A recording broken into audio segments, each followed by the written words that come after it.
ኦችን ከሰራ አንዳንዶቹ አሁን ከሁሉም ሃይማኖቶች መልካሙን ነው ሰብሰብ አድርጌ የምሰራው ይላሉ። ከሁሉም ሃይማኖት ሰብሰብ አድርጌ መልካሙን እንትን ብዬ እሰራለሁ። ኢስላም ጋር ናና መልካም ያልሆነን ነገር ንገረኝ ብዬ ጠይቀሃለሁ። እዚያ ኢስላም ጋር መጣ። አሁን ለምሳሌ ብዙ ጊዜ የሚነሳው ስለ ነብዩ ሰለላሁ ዐለይሂ ወሰለም ነብይነት ጉዳይ ላይ አሁን አንዴ ስናወራ እንዴት አድርጋችሁ ነው እናንተ ኢየሱስና ሙሐመድን እኩል ልታደርጉ የምትፈልጉት አለኛል። ውይይት ላይ ነው። እኩል አይደሉም አልኩት። ሙሐመድ ዐለይሂ ሰላቱ ወሰላም ይገልጣልና እንዴት ያላገባን ግለሰብ 9 ሚስት ካገባ ሰው ጋር እኩል ታረጋለህ አለኝ። አንዳንዴ ሎጂኮቻችን በነገራችን ላይ ልክ አንድ ወንድማችን የነገረን ነገር ነበር። ማን ነበር እንደዚህ ያለን? አላስታውስ ማን እንደሆነ። ሰው ሽንት ቤት ሊገባ ውሃ ይዞ ሲገባ ሳይ ይዘጋኝ ነበር አለ። በፊት ውሃ ይዞ ሲገባ ሽንት ቤት ይቀፈኝ ነበር አለ። እንዴት ሰው ውሃ ይዞ ይታጠባል? ሽንት ቤት ውስጥ ገብቶ በጣም ይዘጋኝ ነበር አለ። ከሰለምኩ በኋላ ግን ምን ውስጥ እንደነበርኩ ገባኝ። ምክንያቱም የዚያኔ ላንተ ነገሮችን የምታይበት ፐርስፔክቲቭ በጣም ሩቅ ስለነበር የነበርክበትን ነገር መልካም አድርገህ ስለምታስበው ጃቢር ነበር አይደል? ወንድማችን ጃቢር ነው እና በቃ ይቀፈኝ ነበር አለ ውሃ ይዞ ሽንት ቤት መግባት። ከዚያ በኋላ ግን ያንን ንጽህና ፕራክቲስ አድርገህ ስታየው ይገባሃል ምን ውስጥ ሰዎቹ እንዳሉ ማለት ነው። ስለዚህ አሁን የእንትን ጉዳይ ሲነሳ የዒሳና የሙሐመድ ጉዳይ ሲነሳ የሚስቶቹን ጉዳይ ያነሳው ግለሰብ አለማግባትን ንጽህና አድርጎ ስላሰበው እንጂ ሎጂካሊ እናስብ ከተባለ በሎጂክ እንሂድ ከተባለ አሁን ለምሳሌ ባቢ አንድ ነገር ልጠይቅ እስቲ ባቢ ትመልስልኛለህ? አግብቶ ብዙ ዓመት የኖረን ግለሰብ ነው ወይስ ያላገባ ግለሰብን ነው ስለ ትዳር ምክሩን የምትቀበለው? ባቢ ያገባ ሰው ነው እንጂ። እሺ ስለ ሴት ልጅ ባህሪ ከሴት ልጅ ጋር እንዴት እንደሚኖር የብዙ ሴቶችን ባህሪ እንዴት አድርጎ ችሎ እንደሚኖር ከአንዲት ሴት ብቻ ህይወቱን ሙሉ ያሳለፈ ሰው ነው ከብዙ ሴቶች ጋር ያሳለፈ ሰው ነው ሊያውቅ የሚችለው? ይሄም ከብዙ ሴቶች ነው። እሺ አንድ ግለሰብ ችግር ካለበት ችግሩ በደንብ ተጋልጦ ሊወራ የሚችለው ወይ ደግሞ ሊጋነን የሚችለው ከአንድ ሚስት ጋር ብቻ ከኖረ ነው ከተለያዩ ሚስቶች ጋር ከኖረ ነው? ምክንያቱም ከተለያዩ ሚስቶች ጋር ስለ እችኛዋ ሚስትም ፊቷ ሌላ ነው፣ ጸባይዋ ሌላ ነው። እችኛዋም ፊቷ ሌላ ነው፣ ጸባይዋ ሌላ ነው። የመጣችበት ማህበረሰብ ሌላ ነው። ሁሉም የተለያየ ማህበረሰብ ነው። በነገራችን ላይ አብዛኞቹ አግብተው የፈቱ ናቸው፣ ከሌላ ወንድ ጋር በፊት የኖሩ ማለት ነው። የነብዩ አለይሂ ሰላቱ ሰላም ባለቤቶች አብዛኞቹ አይደለም፣ ሁሉም ከአኢሻ በስተቀር። አኢሻም ታጭታ ነበር ከሳቸው በፊት። እነኚህ ሁሉ ሰዎችን ሌሎች ሰዎችን ለምደው የመጡ ሴቶች ስላንተ አንድ እንኳን ስህተት የማይናገሩ ከሆነ ሞተህ 60 ዓመት ቆይተው ካንተ ሞት በኋላ 60 ዓመት ቆይተው አንተን አስታውሰው እየናፈቁህ የሚያለቅሱ ከሆነ ያንተን ልዕልናን ነው የሚያሳየው? ያንተን ልቅና ነው የሚያሳየው? ወይስ ያንተን ጎዶሎነት ነው የሚያሳየው?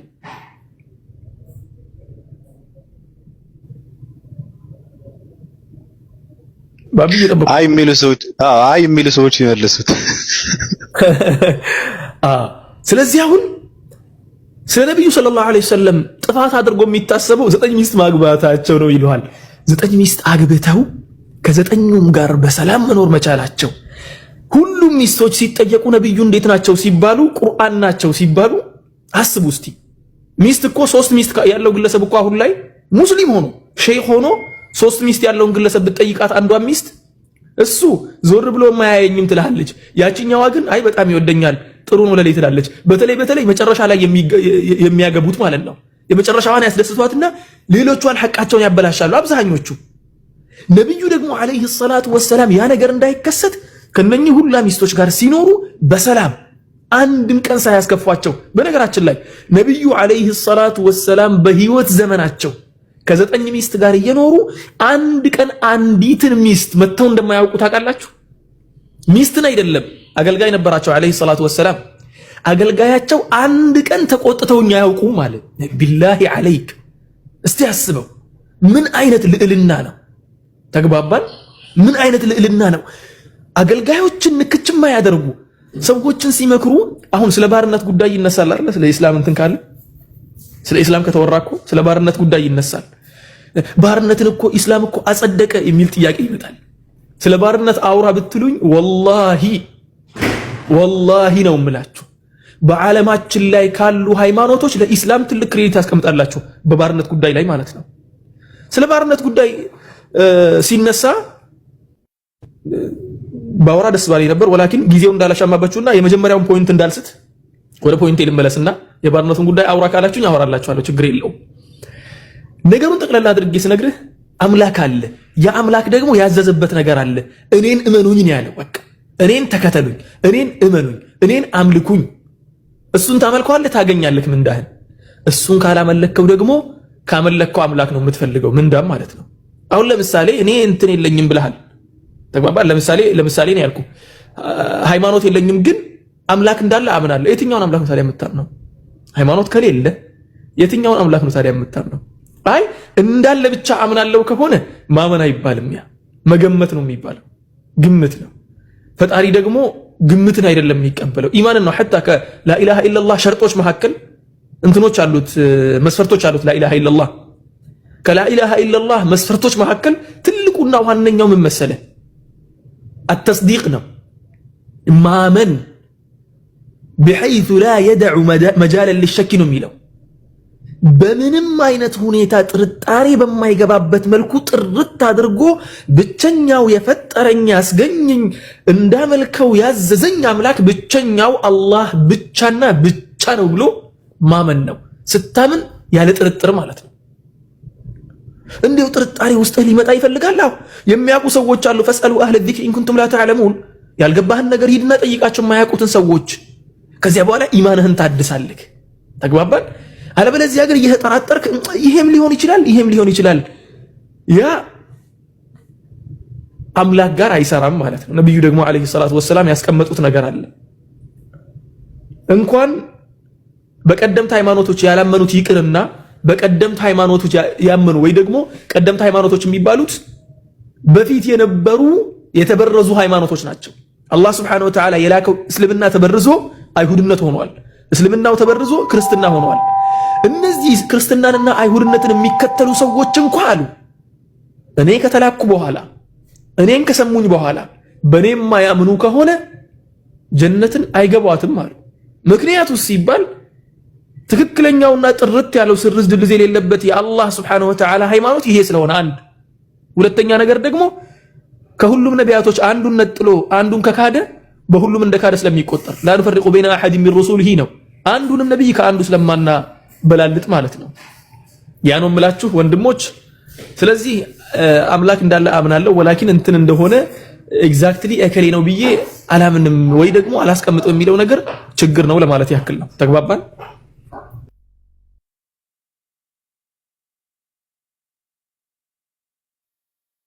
ያልገባት ጥያቄ ካለ ባቢ መጨመር ትችላለህ። በዚህ ጉዳይ ላይ ደግሞ ያልተዋጠልህ ነገርም ካለ ይሄ ነገር አልተዋጠልኝም ልትለኝ ትችላለህ። አይ ለኔ ምርጥ ነው። አሳፋ አድርገህ ስለገለጽከው አመሰግናለሁ። ግልጽ ነው መልሰኸዋል። ያ እንትን ጉዳይ ግን ትንሽ ብትሄድበት አሪፍ ነበረ። ይሄ ማፉንዲ አበሻ የሚባለው ትውልድ ነፃ ያወጡት እርሶ ናቸው ብዬ ነው እኔ የማምነው።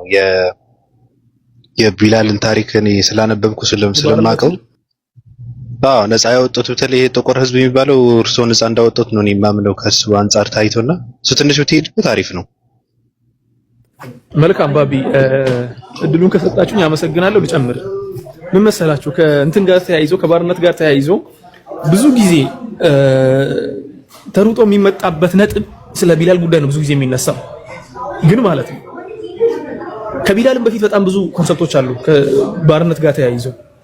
ሁላችሁም ትናንትና የነበረው ዓለም ውስጥ አንዴ እንድትገቡልኝ ፈልጋለሁ። ወደ ኋላ ተመልሳችሁ በዚያ ጊዜ ነብዩ አለይሂ ሰላቱ ወሰላም በነበሩበት ዘመን ወደ ነበረው ዓለም ልመልሳችሁ ውስጥ የዚያኔ ነብዩ ሰለላሁ ዐለይሂ ወሰለም የነበሩበት ዓለም ባርነት በጣም ኖርማል ነበር። እንዲሁም ኖርማልነት ብቻ አይደለም፣ ማንም ሰው ስለ ባርነት የማይናገርበት ጊዜ ነበር። ኖርማል ነው خلاص ባሪያ ነኝ አላፍርበትም ደግሞ ባሪያ በመሆኑ ኖርማል ነው ይኖራል። ልክ ዛሬ እንትን እንደሚባለው የእንትን ሀገር ዜጋ እንደሚባለው በቃ እንደ ዜግነት ኖርማል ተደርጎ ነው የሚኖረው። እንደ እንትን ተደርጎ የሚታይ ነገር አልነበረም የዚያኔ። ለምን ካላችሁ ረጅም ዘመናት የተኖረበት ኮንሰፕትም ስለነበር፣ አንደኛ ይሄ ነው። ረጅም ዘመናት ተኖሮበታል። አይሁድነት መጣ። አይሁድነት ስለ ባርነት ምንድነው የተናገረው? የተናገረው ነገር አልነበረም። ባርነቱ ይቅር ተብሎ አልተናገረም። ምክንያቱም የባሪያ ነጋዴ የነበሩት ትላልቆቹ አይሁዶችም ነበሩ ሲጀመር ከስር መሰረቱ ማለት ነው። አንደኛ ይሄ ነው። ሁለተኛ ነገር ክርስትና መጣ። ክርስትና ሲመጣ ባርነት ይቅር ነው ያለው። እንኳን ይቅር ሊል ቀርቶ አፍሪካ በአጠቃላይ ኮሎኒ የተደረገችው በባይብል በሚመሩ ትላልቅ ቀሳውስቶች ነው። ሲጀመር አሜሪካን ያገኛት ማን ነበር? አሜሪካን ያገኛት ማን ነው? ስሙን እስቲ ያስታውሱኝ ከስር። ኮሎምበስ ነበር። ኮሎምበስ ምን ነበር ስራው? ኮሎምበስ ደግሞ ሲሄድስ ምን ሊያደርግ ነው የሄደው? ሃይማኖትን እንሰብካለን እናዳርሳለንም ነው። በነገራችን ላይ የኢስላምን ሀገር ለመሸሽ ነው በዚያ በኩል የሄዱት። የኢስላም ሀገር በጣም ሰፊ ስለነበር በዚያ ጊዜ የኢስላምን ሀገር አቋርጠው ህንድ ሀገር ከመድረስ ይልቅ በሌላ አቋራጭ መንገድ እንፈልግ ብለው በጀርባ በኩል ሲሄዱ ነው። ህንድ ብለው ነው የሰየሟት። ሲጀመር ሬድ ኢንዲያ ያሉበት ምክንያትም ያ ነበር። እነሱ ህንድን ፍለጋ ነበር ከቤት የወጡት ማለት ነው። ስለዚህ አሁን የኮሎምበስን በነገራችን ላይ ታሪኩን በቅርቡ ሳነበው ነበር። ምን እንደሰሯቸው ሰዎቹ ላይ ምን እንዳደረሱ፣ ስንት ሚሊዮን ሰዎች እንደተጨፈጨፉ። ስለዚህ የባርነትን ነገር ህጋዊ መሆኑን የምታውቁት ሃይማኖቴን ልስበክ ብሎ በሃይማኖት ስም የወጣው እዚያ ሀገር ሄዶ ሰዎችን ክርስትና ከመስበክ ይልቅ በባርነት አሜሪካን ሀገር ላይ ሲኖሩ የነበሩትን በባርነት ይዞ ሲያመጣቸው ነበር። የክርስትናውን ጨርሰን እንውጣ፣ ከዚያ ወደ ኢስላም ደግሞ እንምጣ። እነኚህን ግለሰቦች ጉዳዩ የእንትን ጉዳይ ነው፣ የሳይኮሎጂ ጉዳይ ነው። ሳይኮሎጂካሊ ባሪያ ነኝ ብሎ ያመነን ሰው አይ ባሪያ አይደለህም አንተ ነፃ ነህ ካልከው ሌላ ነገር ይፈጠርብሃል። ሲጀመር ለምን ብትል ራሱ ነው ጠንቅም የሆነ ሀታ የሆነ ጊዜ እንትና የምታስታውሱ ከሆነ ማንዴላ ባሮ ቱምሳ የሚባል የኦሮሞ ግንባር ነፃነት ታጋይ ነበርና ተገናኙ ይባላል። እና ማህበረሰብ የተማረ ነው ሲለው አይ አልተማረም ሲለው በቃ ያልተማረ ከሆነ እሱ ይገልሃል ሂድ ተባለ ይባላል። ባሮ ቱምሳ የዚያኔ ማለት ነው። ያልተማረ ከሆነ እሱ ይገልሃል ሂድ። ምክንያቱ ሲባል ሳይኮሎጂው የባርነት ሳይኮሎጂ ስለሆነ፣ ሳይኮሎጂው የመገዛት ሳይኮሎጂ ስለሆነ ብሎ ነው የተናገረው። ሳይኮሎጂ በጣም ወሳኝነት አለው የባርነትና የነጻነት ጉዳይ ላይ። የዚያ ሀገር ወይ ደግሞ በዚያ ዘመን የነበሩ ሰዎች ባርነት ውስጥ የነበሩ ሰዎች በአጠቃላይ ሳይኮሎጂያቸው የባሪያ ሳይኮሎጂ ነበር። በቃ ባርነትን ማንሳትን አያስቡትም። ሲጀመር ኖርማል ነው ለነሱ። አንድ በል እነኚህን ሰዎች አሁን ብድግ ብለህ ባሪያ አይደለህም ነፃ ነህ ካልከው ችግር ሊፈጠር ነው። ምክንያቱም ነፃነት የሚባለውን ነገርም ስለማያውቅ። ሁለተኛ ነገር ደግሞ ላንሳልክ፣ በዚያ ጊዜ ከነበሩ ንግዶች መካከል ትልቁና ዋነኛው የንግድ ማዕከል የባርነት ንግድ ነበር። ሁለተኛ ሶስተኛ ነጥብ ደግሞ ጦርነት በተነሳ ጊዜ የጦር መቀጣጫ ተደርጎ የሚወሰደው በጦርነቱ ጊዜ ምንም ነገር ማድረግ የማይችሉ ሰዎችን፣ ለምሳሌ አሁን ሴቶችን፣ ምንም ማድረግ የማይችሉ ሴቶችን፣ ልጆችን፣ ህፃናትን ሲማርኳቸው ምን ያደርጋሉ? እነኚህም በአጠቃላይ ሰብስበው አንዴ ይቅርታ አድርጉልኝ ተማሪዎች እየገቡ ስለሆነ የሆነ አጠገቡ ተቀምጬ እያወራ ያለሁት የሆነ እንትን ነው፣ ሆል ነው፣ የስብሰባ አዳራሽ ነው። ቦታዬን ሊቀይር። እሺ።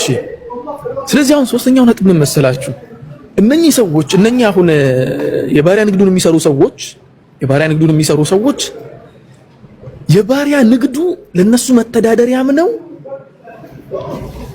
ሁለተኛ ነገር ደግሞ ያ ነገር ብቻ አይደለም፣ ይሄን ነገር የሚቃወምን ሰው በአጠቃላይም ለማጥፋትም ዝግጁ ናቸው። ማለት ከዓለም ጋር መላተም ማለት ነው ሙሉ በሙሉ። ሶስተኛ ይሄ ነው። ሶስተኛ ደግሞ እንትን ጉዳይ ነው፣ የጦርነት ጉዳይ ነው። ጦርነት ላይ ሰው ሲማረክ ምንም ማድረግ አይችሉም የሚባሉ ሴቶችና ህፃናት ምርኮ ተደርገው ይወሰዳሉ። ወንዶች ግን ይገደላሉ። የታወቀ ነው ይሄ ከነብዩ አለይሂ ሰላቱ ወሰላም በፊት በነበረው አካሄድ ማለት ነው። ያንን ለማወቅ ደግሞ ብዙም እንዳትሄዱ ብሉይ ኪዳንን ገለጥ አድርጉና አንብቡት። ምን ያህል ሰዎችን መጨፍጨፍን እንዴት እንደሚያነሳሳ ያንን ስትመለከቱ ከዚያ በፊት የነበረው ማህበረሰብ በአጠቃላይ ያምንበት የነበረው ያ መንገድ ነው፣ መቀጣጫ ነው። ከዚያ በኋላስ እስልምና ሲመጣ ከስር መሰረቱ ምን አደረገ? መጀመሪያ ስለ ባሮቹ ከመናገሩ በፊት የሰው ልጆች በአጠቃላይ እኩል ናቸው ብሎ ተናገረ። ስታስበው ትናንትና ባርነቱን አምኖ ተቀብሎ ሲኖር የነበረ ግለሰብ ባርነቱን አምኖ ተቀብሎ ሲኖር ነበር የነበረ ግለሰብ የሆነን ቃል ሰምቶ ውስጡ ተሰማውና ያ ነገር ሲሰማው እምቢኝ አለ። በቃ ባሪያ አይደለሁም እኔ ባርነቴ ለአላህ ብቻ ነው አሐዱን አሐድ አለወጣ። አስበዋል። ትናንትና ጥቁር ነው ተብሎ ባሪያ ነው ተብሎ ምንም ነገር ጥቅም የለውም ተብሎ ሲተፋበት የነበረ ግለሰብ ባይ ዘ ወይ እነሱን መቅጣት የጀብድነት ማሳያ ነበር። ይሄንን ታውቃላችሁ? ባሪያን መቅጣት የጀብድነት ማሳያ ነበር። ይሄ እኮ ጥቅም የለውም እኮ ባሪያውን በደንብ አይቀጣም ይባላል በዚያ ጊዜ ማለት ነው። ነብዩ አለይሂ ሰላቱ ወሰላም መተው ባስተማሩት አስተምህሮ ቢላል ያን ነገር ሲሰማ ውስጡ ተነቃቃ። አሃ ለካ እኔ የአላህ ባሪያ ነኝ፣ የፈጠረኝ አምላክ አለ፣ እኔን የፈጠረኝ ነው ለካ እነሱንም የፈጠረው። ሁላችንም አንድ ፈጣሪ ነው ያለን እና አንድ ፈጣሪ ከፈጠረን አንድ አይነት ሰው ከሆንን እንዴት አድርጎ ነው ሰው እኔም ባሪያ አድርጎ ራሱን አምላክ አድርጎ እንድገዛው የሚያደርገኝ? አልሰማም አለ። አሐዱን አሐድ አለ። ለመሞትም ተዘጋጀ። ከዚያ በኋላ ነፃነቱን አወጀ ማለት ነው ቢላል። خلاص ነፃነቱን አወጀ። ነብዩም አለይሂ ሰላቱ ወሰለም ያን ነገር በተመለከቱ ጊዜ ደስም አላቸው። ሰሃቦችም ከሰሃቦች መካከል ባለሀብት የነበሩት እንደና አቡበክር ያሉት ተረባርበው ነፃ ወጡት። ቢላል ነብዩ ሰለላሁ ዐለይሂ ወሰለም ዘንድ ትናንትና ባሪያ ተብሎ አልሐበሺ ይባላል፣ አንተ ሐበሻዊው ስድብ ስለነበር በዚያ ጊዜ ተብሎ ሲሰደብ የነበረው ግለሰብ በኢስላም ምክንያት ወላሂ አልዓዚም መካና መዲና ላይ ስሜን ስጠየቅ ሙዓዝ አልሐበሺ ነው የምላቸው። ሙዓዝ አልሐበሺ ነው የምላቸው። አሁን ማስተምርበት ትምህርት ቤት አሁን ያለውበት ትምህርት ቤት የቱርኮች ነው። ሐበሻዊ መሆኔን ሲያውቁ በጣም ደስ አላቸው። የቢላል ሀገር ይሉኛል። ቢላል የተባለው እኮ ትናንትና ባሪያ ሲባል የነበረው እኮ ነው። ኢስላም ሲመጣ ግን ማን አደረገው? ንጉስ አደረገው ማለት ነው። ኢስላም ሲመጣ ግን እሱም ብቻ ካዕባ ላይ ወጥቶ አዛን እንዲያሰማ እንዲያደርግ አደረገው።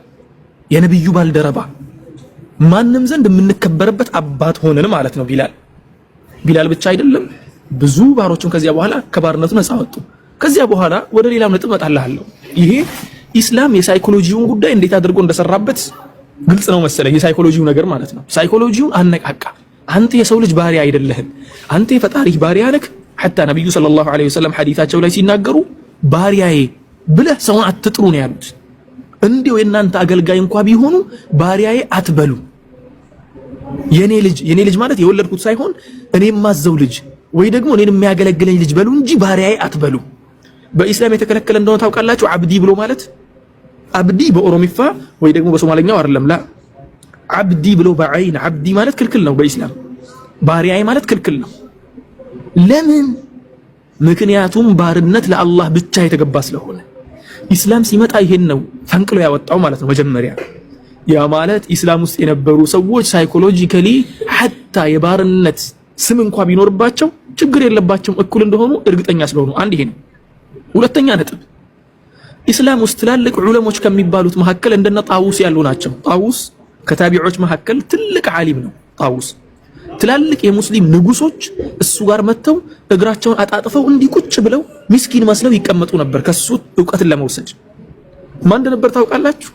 ባሪያ ነበር። እሱን ወስፍ የሚያደርገው ግለሰብ መጽሐፍ ላይ የጻፈው ግለሰብ ምን ብሎ የተናገረው? ጣውስ ማለት ለሚመለከተው በአይኑ ለሚያየው ሰው በጣም ጥቁር የሆነ ውበት የማይታይበት አጭር ምናምን ብሎ ወስፉን አስቀመጠ። እሱም ግን ቁጭ ብሎ የሚጠብቀው ፈትዋ ለመጠየቅ የሚጠብቀው ወላሂ የኢስላምን ዓለም ሲያስተዳድር የነበረ ኸሊፋ ቁጭ ብሎ ይጠብቀዋል። ያንን ባሪያ ምን እስኪያደርግ ድረስ ሰላቱን ሰግዶ እስኪጨርስ ድረስ። እሱስ ሊቸኩል ነው? የሙስሊሞች ሁላ መሪ ነው የመጣው ኸሊፋ ነው የመጣው ብሎ ሊጣደፍ ነው? ላ ዘና ፈታ ብሎ ሁለቱን ረክዓ ሰገደ። ምን ፈልጋችሁን የመጣችሁት ብሎ አናገረው። እንዲህ እኮ ጥያቄ ለመጠየቅ መተን ነው።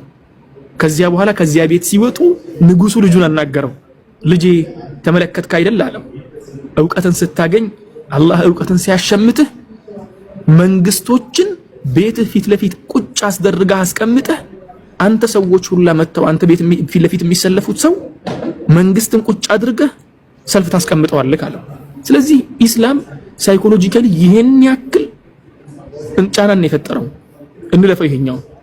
ሁለተኛ ነገር ስለ ባርነት ጉዳይ ሲነሳ የሚነሳ የፖለቲካ መቀጣጫ ነው ብያችሁ፣ የኢኮኖሚ ጉዳይ ነው ብያችሁ ነበር። የኢኮኖሚ ጉዳይ ላይ ስንመለስ ደግሞ በዚያ ጊዜ የባርነት ነገር በጣም የታወቀ ነገር ነብዩ አለይሂ ሰላቱ ወሰለም መተው አንድን በአላህ ያመነን ግለሰብ ካንተ ጋር ያልተጋጨን በሰላም የሚኖርን ግለሰብ ይዞ ባሪያ ማድረግ በኢስላም የተከለከለ ነው። በነገራችን ላይ በግልጽ የተከለከለ ነው። ከኢስላም ጋር ሰላም ያለውን በሰላም ስምምነት ላይ ያለን ሰው ወይ ደግሞ ሙስሊም የሆነን ግለሰብ ካንተ ጋር ጸብ ላይ ያልሆነ ጦርነት ላይ ያልሆነን ግለሰብ ይዞ ምርኮ ማድረግ ወይ ደግሞ መሸጥም ማድረግ ባሪያ ማድረግም አይቻልም። በኢስላም ክልክል ነው።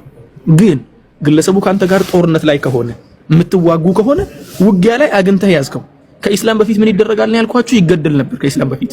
ኢስላም ደግሞ አማራጮችን አስቀመጠ። ሰዎቹ የማይመለሱ ከሆነ ለምሳሌ ያክል አሁን ትላልቅ አቅም ያላቸው ሰዎች ከሆኑ ለምሳሌ ያክል ሀገሪቷ ላይ ሚኒስቴር የነበረ ግለሰብ ከሆነ ያን ነገር ያደረገው ሚኒስቴር በምንም ተአምር ሊተው አይችልም። ለምን ሲባል ነገ ላይ የሆነ አዲስ ነገርን ጠንስሶ ይነሳል። እንዲህ ያሉ አውራ የሆኑ ሰዎች እንዲሄዱ ይደረጋል። እንደ የትኛውም ሀገር ህግ ማለት ነው። መፈንቅለ መንግስት ያደረገ ሰው እኮ የወታደር ህግን ታውቃላችሁ። ልክ እንደዚያ ነው የሚደረገው። ከዚያ ውጭ ግን ጦርነት ላይ ስለተሳተፈ ብቻ ምርኮ የሆነ ሰው ይገደላል የሚል ነገር የለም። ተግባባን? ሁለተኛው ይሄ ነው። በኢኮኖሚው ደረጃ ደግሞ ካየን ብዙ ሰዎች ኢኮኖሚያቸው በዚህ ነገር ላይ ተንተርሶ ነበር። በዚያ ጊዜ ብራቸውን ከፍለው ነበር እነኚህን ሰዎችን የገዙት። ሰዎቹ ጦርነት ላይ ተሳትፈው ብራቸውን ከፍለው ገዝተውታል የተማረከውን ሰውዬ። ያንን ብሩን ከፍለው የገዛን ግለሰብ አይ ብርህን በአጠቃላይ አተህ ልቀቃቸው ቢባል ማንም አይሰማህም፣ ንብረት ነው። ተግባባን? ስለዚህ ምን ይደረጋል? ነብዩ አለይሂ ሰላቱ ወሰላም ራሳቸውም የሚያስተምሩበት አላህም ማህበረሰቡን ያስተማረበት መንገድ አለ። ኢስላም ጋር ስትመጣ መሐላ ማልክ አይደል? ለምሳሌ ያክል አሁን ባቢሎን ወላሂ አንተ እንዲህ ነህ ብዬ ከማልኩኝ አንተ ደግሞ እንደዚያ ካልሆንክ መጀመሪያ የማደርገው ባሪያን ነፃ ማውጣት ነው። ታውቃለህ? ይሄ አንድ መሐላ ስለማልኩኝ ያ መሐላ ውሸት ከሆነ ሕንፍ ይባላል። ምን ይደረጋል? ባሪያ ነፃ ታወጣለህ። ከሚስትህ ጋር ረመዳን ውስጥ ተሳስተህ ማይሆን ነገር አደረክ፣ ባሪያ ነፃ ታወጣለህ። የሆነ ነገር እንትን ትላለህ፣ ባሪያ ነፃ ታወጣለህ። ባሪያን ነፃ የምታወጣበት ቅጣት ብዛቱ በየትኛውም የኢስላም ህጎች ውስጥ ተመሳሳይ የሆኑ ውሳኔዎችን ያገኘ እንደ ባሪያ ነፃ ማውጣት የለም። አለ የሚል ሰው ካለ እስቲ ወጥቶ እንትን ይበል ይከራከረኝ በዚያ ጉዳይ ላይ። በኢስላም ውስጥ ባሪያን ነፃ እንደማውጣት በተደጋጋሚ ውሳኔዎች ላይ የተሰጠ ነገር የለም። በተደጋጋሚ ስህተቶች ላይ ለምሳሌ አንድ ነገር አጠፋ፣ ባሪያ ነፃ አውጣ፣ ይሄን አጠፋ፣ ባሪያን ነፃ አውጣ፣ ይሄን አጠፋ፣ ባሪያን ነፃ አውጣ። ለምን ሲባል ባሪያን ነፃ ማውጣትን እያነሳሳ ነበር ኢስላም፣ ፕሮሞት ያደርግ ነበር። ሰዎቹ በራሳቸው ፍላጎት ንብረታቸው ነው ገዝተዋቸዋል አይደል? ከገዙ በኋላ ግን ያንን ንብረታቸውን በውዴታቸው ወንድሞቻቸው ነፃ እንዲያወጡ ያን ነገር ኢስላም ያነሳሳ በፍላጎት እንዲያደርጉት። ከዚያ በኋላስ ኢስላም መጣና በስተመጨረሻ አንድን ባሪያ ነፃ ያወጣ ሰው ባወጣው የሰውነት ቁጥር ከጀሃነም ነፃ ይወጣል። ሹፍ ነፃ ወጣ አይደለ? እጅ አለው ሰውየው፣ እጅህ ነፃ ወጣ። እግር አለው፣ እግርህ ነፃ ወጣ። ጭንቅላት አለው፣ ጭንቅላት ከጀሃነም ነፃ ወጣ።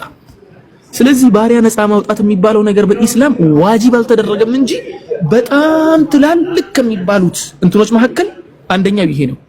በነገራችን ላይ በአማርኛ ትርጉሙን አላውቀውም፣ ይቅርታ አድርጉልኝ። ፈለቅተሐመል ዐቀበ ወማ አድራከ መል ዐቀበ። ዐቀባ የሚለውን ነገር እስቲ እንትን በሉልኝ። የሆነ ዳገት ነገር ነው ዐቀባ ማለት? እንቅፋት ነው ወይስ ዳገት ነው? ለዩልኝ ከሁለቱ ማለት ነው። በደም ስለማላስታውሰው ነው። አላህ ቁርአን ላይ ሲናገር ፈለቅተሐመል ዐቀባ ነው ያለው። ወማ አድራከ መል ዐቀባ። ያንን ነገር ማለፍ ማለት ዐቀባ ብሎ ማለት ምን እንደሆነ ማን አስረዳሃል? ያን ነገር ማለፍ ትላልቅ አጅር ከሚባሉት ነው። ያንን ዳገትን መውጣት ትላልቅ የአላህን ምንዳ ከሚያስገኙት ነው። ያ ዳገት ምን እንደሆነ ታውቃለህ እንዴ ብሎ ነብዩን ጠየቀው። ፈኩ ረቀባህ ነው ያለው። ባሪያን ነፃ ማውጣት ነው። ባሪያን ነፃ አውጡ። ያንን ባሪያ ነፃ ያወጣ ሰው ምን ይሆናል? አላህ ዘንድ ትልቅ ዳገት እንደወጣ ሰው ትልቅ አጅር አለው። ስለዚህ ኢስላም ሲመጣ ምን አደረገ? አፍንጫህን ተይዘህ አይደለም ነፃ የምታወጣውላ ጀነትን ፍለጋ ነፃ። ይሄ አያ ሲወጣ በጣም ብዙ ሰሃቦች ወጥተው ባሮቻቸው ነፃ ወጣቸው። በነገራችን ላይ አብዛኞቹ ባሮች ሙስሊም አልነበሩም። ሲመጡ ሙስሊም አልነበሩም። መተው ግን ከባሪያ ጋር ያለውን ተዓሙል ሲመለከቱ ኢስላም ስቧቸው ሙስሊም ሆኑ። ለምሳሌ ያክል እስቲ ነብዩ ከተናገሩት መካከል አንዱን ላስቀምጥላችሁ። እንዴው አንተ ንብረት ከሌለህና ባሪያን ነፃ ማውጣት ካልቻልክ ምን ማድረግ እንዳለብህ ታውቃለህ? በኢስላም እነኚህ የሚያገለግሏቸውን ሰዎች አሉ ሰለላሁ ዐለይሂ ወሰለም፣ ባሮቻችሁን አላሉ። እነኚህ የሚያገለግሏቸውን ሰዎች እንዲህ አድርጉ አሉ። ከምትበሉት ነገር አብሏቸው፣ ከምትጠጡት ነገርም አጠጧቸው፣ ከምትለብሱት ነገር አልብሷቸው። እንዲያው አላህ ፈቅዶ እንጂ እኮ እነሱ እናንተ ጋር እንዲያገለግሉ የተደረገው እነሱም እንደናንተው ናቸው ብለው ሰለላሁ ዐለይሂ ወሰለም ሰሒህ በሆነ ሐዲታቸው ተናገሩ ነብዩ። ሰሃቦች ደግሞ ወይ ደግሞ የነብዩ ባልደረቦች እንዲሁም የነብዩ ተከታዮችም ምን ያህል የነብዩ ንግግር እንደሚያከብሩ ታውቃላችሁላችሁ። ለዚህ ነው በኢስላም ታሪክ ውስጥ ስትመለስ ባሪያ ተብሎ ለብቻ ተለይቶ አታገኝም። የሚገርመውን ነገር ልንገራችሁ እስቲ።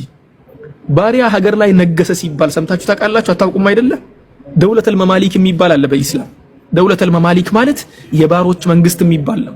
የባሮች መንግስት የተባለበት ምክንያት ሚኒስተሮቹ በአጠቃላይ ባሮች ነበሩ። አጠቃላይ ባሮች ነበሩ። ስልጣኑን ሲይዙም በባርነት ውስጥ እያሉ ነበር ስልጣን የያዙት። አስባችሁታል? ስልጣኑን ሲይዙ በባርነት ውስጥ እያሉ ነበር ስልጣን የያዙት። ሐታ ኢማሙ አህመድ ጋር መተው ኢማሙ አህመድ ላላ ማን ነበር? ሱብሃንአላህ ላላ የሆነ ኢማም ናቸው፣ ስማቸው ረሳው። ሱልጣን አልዑለማ ነው የሚባለው ያ ዓሊሙ ረሳው ስሙ። ፉደይል ነው፣ ፉደይል ኢብኑ ዒያድ ነው። እሳቸው ጋር መተው ጥያቄ ጠየቋቸው። ምን ብለው ጠየቋቸው? እንዴ እነኚህ እኛን እየመሩ ያሉ ሰዎች በባርነት ውስጥ የነበሩ ሰዎች ናቸው። ያን የባርነቱንም ቀንበር ሳያስቀምጡ ወይ ደግሞ ያን ነገር ሳይቀይሩ ራሳቸው ነፃ ሳያወጡ ስልጣን ይዘዋል ሲባል ከሸርጦች መካከል አንደኛው ነፃ መውጣት ስለሆነ ብር ክፈሉና፣ ብር አላችሁ እናንተ። ዒዝ ብን ዓብድሰላም ነዓም፣ ዒዝ ብን ዓብድሰላም ጀዛከላሁ ኸይር። ዒዝ ብን ዓብድሰላም ምንድን ነው ያሉት? ብር ክፈሉና ራሳችሁን ነፃ አድርጉ። ምክንያቱም ሙካተባ የሚባል አለ። ብር ክፈሉና ራሳችሁን ነፃ አድርጉ። በኢስላም ሹፍ ነብዩ አለይሂ ሰላቱ ወሰላም ምን ያህል ባርነት ላይ እንደሰሩ የሚገልጽላችሁን አንድ ነጥብ ልጨምርላችሁ። ሌላ በኢስላም ባርነት ውስጥ ያለ ሰው ሙካተባ እንዲያደርግ ይበረታታል። ሙካተባ ማለት ያንተው አገልጋይ የሆነ ግለሰብ ራስህ በብርህ ገዝተኸው፣ ግን ነብዩ ያመጡት ነገር ምን ነበር? ሙካተባ። ይህ ግለሰብ ነፃ መውጣት ፈልጋለሁ፣ የገዛኸኝን ብር ሰርቼ ልክፈልህ ይልሃል። ተግባባን? ሲጀመር እኮ እሱ ራሱ እኮ ገዝተኸዋል። ግን ነብዩ ያመጡት ምንድነው? ለብርህ ሳስተህ ከሆነ መጀመሪያ ብር አውጥቼበታለሁ ብለህ የምትሳሳለት ከሆነ ሙካተባ አድርጉ። በቃ ብርህም እንዳይከስርብህ እሱ ሰርቶ ይክፈልህ ብርህን ካገኘህ ነፃ አውጣው ተባለ። ከዚያ ሙካተባ የሚባለው ነገር አንተ ወጥተህ ትሰራለህ፣ እሱንም እያገለገልከው እስከምትወጣ ድረስ ማለት ነው። ሰርተህ ትከፍላለህ። እያልክ የራስህን ክፍያ ከፍለህ ትጨርስና ነፃ ትሆናለህ፣ ነፃነትህን ታውጃለህ። ይሄም ኢስላም በብቸኝነት ያመጣው ህግ ነበር። ሙካተባ የሚባለው ዒትቁ ረቀባህ የሚባለው ባሪያን ነፃ ማውጣት የሚባለውም በየትኛውም ሃይማኖት ውስጥ እንደ ኢስላም አልተጠቀሰም።